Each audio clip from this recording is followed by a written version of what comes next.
আমাদের মেশিনগুলো দিয়ে এভাবে মাছ বেশি উপরে উঠবে ইনশাআল্লাহ। আপনাদের যাদের আমাদের মাছ ধরার মেশিনগুলো প্রয়োজন তারা আমাদের সাথে যোগাযোগ করে মাছ ধরার মেশিনগুলো নিতে পারেন।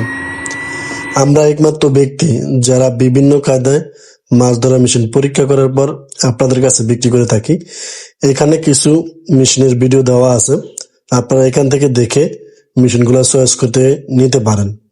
এবং আমাদের কাছে আরো বড় বড় মেশিন রয়েছে, যাদের প্রয়োজন তারা আমাদের সাথে যোগাযোগ করে এই মেশিনগুলো নিতে পারেন। মনে রাখবেন ভিউয়ার্স, আমরা মেশিনগুলা বিভিন্ন কায়দায় পরীক্ষা করার পর আপনাদের কাছে বিক্রি করে থাকি। আপনারা অনেকে আমাদের থেকে এই মাছ ধরার মেশিনগুলো নিয়েছেন এবং জানেন। যাদের মাছ ধরার মেশিনগুলো প্রয়োজন তারাই আমাদের সাথে যোগাযোগ করবেন, অযথায় কেউ আমাদের সাথে যোগাযোগ করবেন না। আমাদেরকে আপনারা কিছু কুরিয়ার খরচ দিলে আমরা মেশিনগুলো পৌঁছে দিব ইনশাল্লাহ।